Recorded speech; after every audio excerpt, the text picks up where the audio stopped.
اعوذ باللہ من الشیطان الرجیم بسم اللہ الرحمن الرحیم۔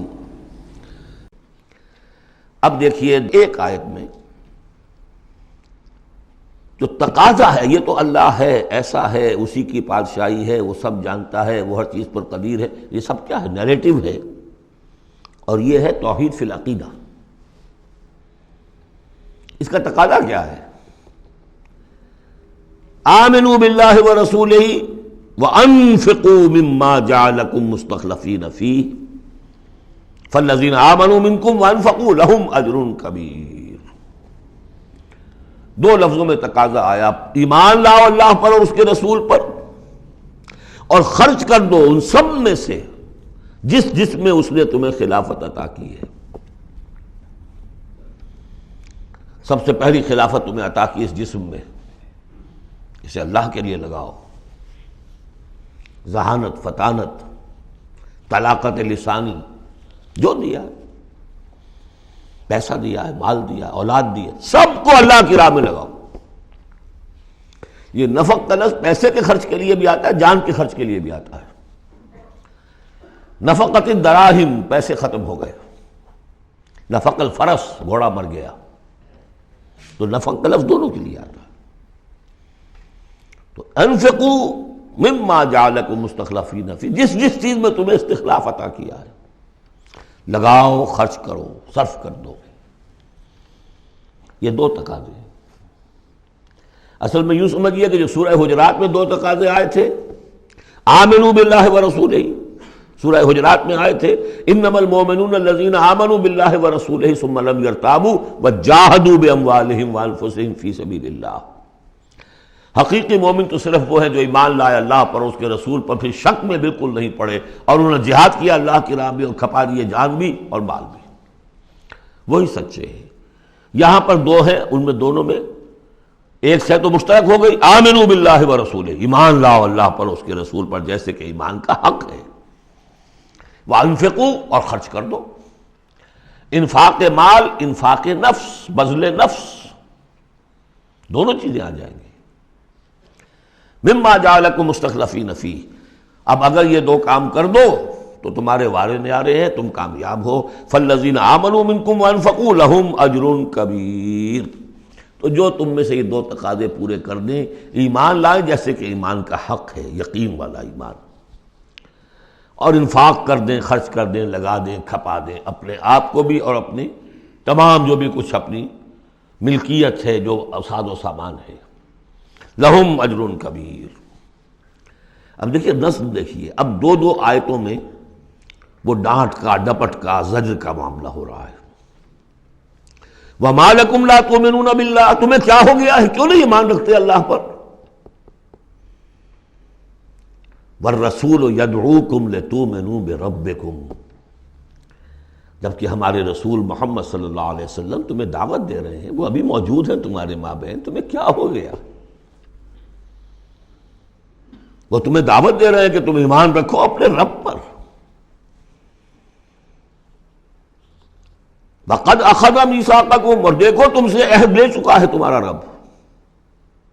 اگر تم ایمان کا دعویٰ کرتے ہو تو عہد در عہد، ایک عہد تو تم نے کر کے آئے تھے، أَلَسْتُ بِرَبِّكُمْ قَالُوا بَلَىٰ، پھر ایک عہد تم نے کیا سَمِعْنَا وَأَطَعْنَا، پھر تم نے عہد کیا ان اللہ اشترى من المؤمنین انفسهم واموالهم بان لهم الجنہ، بیع و شرح ہو چکی ہے۔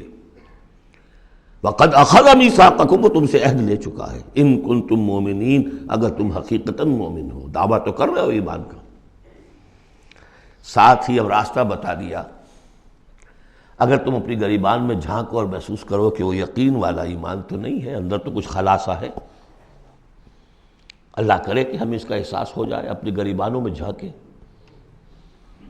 اسلام تو ہے، اللہ کا شکر ہے، جو یہاں آئے ہوئے ہیں، دور دور سے آئے ہوئے ہیں، تو اسلام تو ہے، روزہ نماز تو ہے، لیکن اپنے اندر جھانکیں وہ ایمان، یقین والا ایمان۔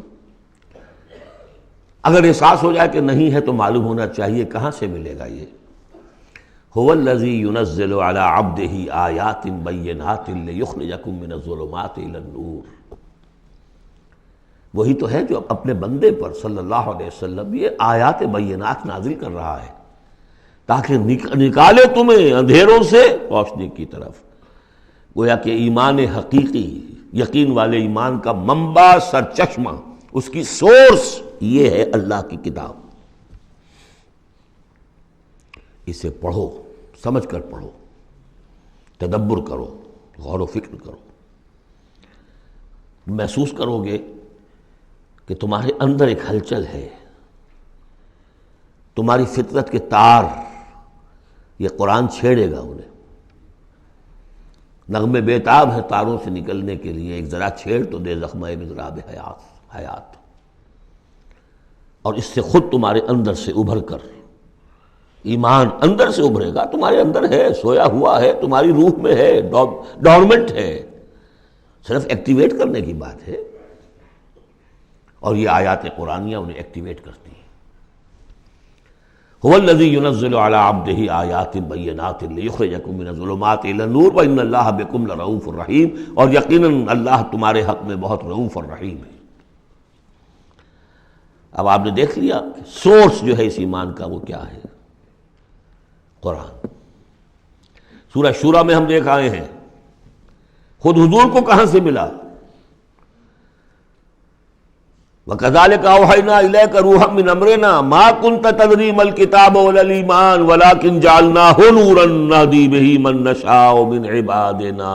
اے نبی، آپ کو تو معلوم نہیں تھا کتاب کسے کہتے ہیں، شریعت کسے کہتے ہیں، نہ آپ تورات سے واقف، نہ آپ انجیل سے واقف، آپ تو مکے کے امیین میں سے تھے۔ ایمان کسے کہتے ہیں؟ وَلَكِنْ جَعَلْنَاهُ، اس قرآن کو ہم نے نور بنا کر آپ پر اتارا ہے۔ وہ ایمان جو ہے اب آپ کا باطن اس سے جگمگا اٹھا ہے، اب آپ جو ہے گویا کہ اب روشنی کا مینار ہیں، اب آپ ہدایت دیں گے سیدھے راستے کی طرف۔ اسی کو مولانا ظفر علی خان نے کہا ہے بہت خوبصورتی لیکن بہت سادگی سے، وہ جنس نہیں ایمان جسے لے آئیں دکانیں فلسفہ سے، ڈھونڈے سے ملے گی عاقل کو یہ قرآن کے سپاہوں۔ اچھا، ایک بات تو ہو گئی کہ تم ایمان کیوں نہیں، تمہارا پختہ کیوں نہیں ہے، یہ دلمل یقین ایمان کیوں لیے پھر رہے ہو، یہ شکوک و شبہات کے کانٹے جس میں چبھے ہوئے ہیں اس ایمان کے ساتھ گزارا کیوں کر رہے ہو؟ اگر اس میں کمی ہے تو پہلے اس کمی کو پورا کرو، چھوڑ دو دھندے، کچھ دن نکال لو، 1 سال نکال لو اپنی زندگی میں سے کہ کم سے کم اتنی عربی سیکھ لیں کہ یہ قرآن ہمارے دلوں کے تاروں کو چھیڑ سکے۔ وہ اسی وقت ہوگا تیرے ضمیر پہ جب تک نہ ہو نزول کتاب، گرہ کشا ہے درازی نہ صاحب کشاف۔ انسپیریشن قرآن سے، ترجمے سے نہیں مل سکتی، ناممکن ہے۔ مفہوم سمجھ لیں گے، دماغ میں کچھ چیزیں آ جائیں گی، لیکن وہ جو قلب کو متحرک کرنا ہے، اس کو انسپائر کرنا ہے، وہ اسی وقت ہوگا۔ صدق اللہ العظیم۔